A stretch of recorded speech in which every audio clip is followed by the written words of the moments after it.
Isang muling award-giving body na nagbibigay pagkilala sa mga natatanging individual at kumpanya sa larangan ng pagnenegosyo. Ang gaganapin this August, yan po ay ang Sovereign Seal of Business Triumph and Remarkable Achievers 2024. At para bigyan tayo ng konting pasilip tungkol dito ay makakasama natin ang Awards Committee Chairman ng event na ito na si Niro Marcelo at awardees na sina Salvi Paparon at Richelle Perez Ragay. Good morning po and welcome sa Rise and Shine Pilipinas. Good morning. Good morning sa inyo. Umaga po. Alright, tell us more about this award-giving body. Again, this is the Sovereign Seal of Business Triumph and Remarkable Achievers 2024. Siyempre, ang award-giving body po natin ay nagbibigay pagkilala po sa ating mga negosyo, sa ating mga achievers. Ilan po dito yung mga artista, entertainer, nasa media, para mas maibus yung confidence sila, mas ma-share yung story po nila.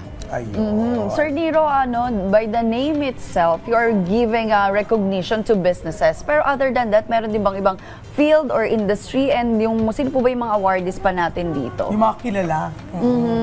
Ayun nga po, bukod po sa ating mga negosyo, alam naman natin na may mga certain people din, mga individuals, na tinatawag naming remarkable achievers. Ilan po dito yung mga kasama natin na mga nasa media, mga programa, ayan, mga shows. Ilan din po dito yung mga practitioner natin sa medicine, sa law. Meron din po mga public servants. Dahil alam naman po natin na bukod sa, may buhay pa sila bukod sa paglilingkod as a politician. So marami pong industry ang tinakel natin ngayon for the Sovereign Awards. And of course, to inspire people, di ba, to become them as well. Yes, Pero po. we want to know, paano yung selection dito? Paano kayo namili sa inyong nominees? May nomination ba? Go ahead. Yes po, meron po tayo nomination through our websites. Meron po tayo through sa Facebook and other social media. Ito po ay nire-research po natin, pinag-aaralan, sinusuri, sinesurvey, and then kumbaga talagang pinag-aaralan ng team ng La Visual kung paano ba ito papasok sa ating criteria, sino nga ba yung pinaka-best sa kanya talaga. To Mama Salvi and Miss Richelle, ano sa tingin nyo, paano po ito makakatulong yung ganitong klaseng recognition sa inyong mga businesses?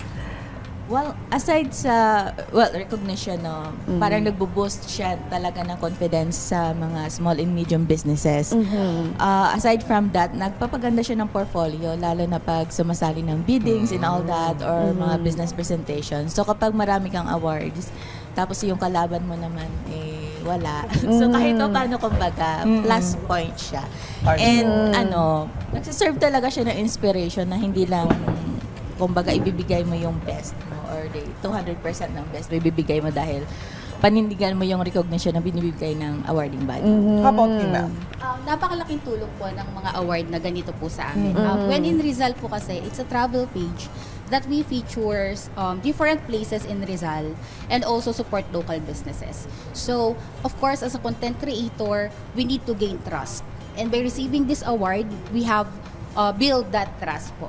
And aside from that, it's also a reminder for us na parang na it's a hard work talaga all through the years. So parang I understand you have your challenges as a business person, but we want to know, ano yung pinaka-major challenge and I think yung pinaka-peak ng inyong buhay, ang naging rason kung bakit kayo naging awarded dito?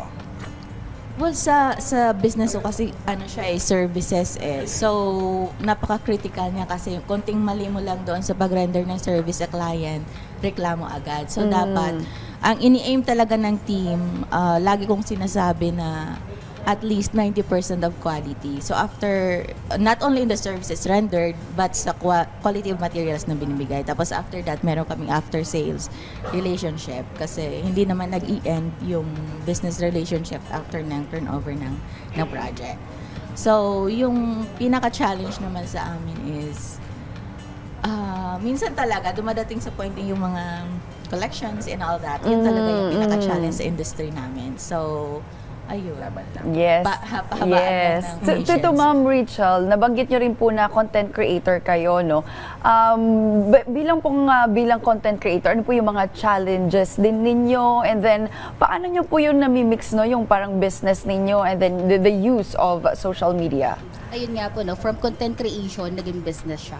So, isa po sa mga challenges talaga na na-face ko is what set us apart. Ano yung yung ibang ginagawa namin from other content creators. And ayun nga po, malaking tulong talaga yung by receiving this award, yung credibility mag-build namin. Alright, Sir Nero, ano yung mga dapat pang abangan dito sa ating Sovereign Awards 2024? Syempre, sa Sovereign Awards po natin, abangan po ninyo yung mga inspiring stories pa. 1 week na lang. May mga ma-feature pa ang ating mga media partners na mga stories na ipopost namin sa aming Facebook account. And of course, yung mga talks sa ating programa, naka-live naman po kami.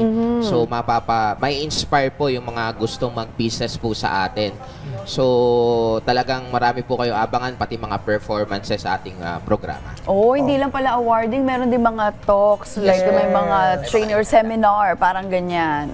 Alright, saan at kailan po ito gaganapin, sir? Go ahead, please invite our ka-RSPs na sumuporta dito. Yan po mga ka-RSP, good morning! Abangan po ninyo ang ating Sovereign Seal of Business Triumph and Remarkable Achievers sa darating po ng August 28. Next week na po yan, Wednesday, sa Dusit Tani, Manila, sa Makati po. Maraming salamat, RSP. Alright, on that note, thank you so much po, Sir Nero, Ma'am Yes. Salvi, and Ma'am Richelle for visiting us this morning, hoping for the success of the upcoming Sovereign Seal of Business Triumph and Remarkable Achievers 2024. And congratulations as well. Congratulations and good luck Salamat po. Thank you po.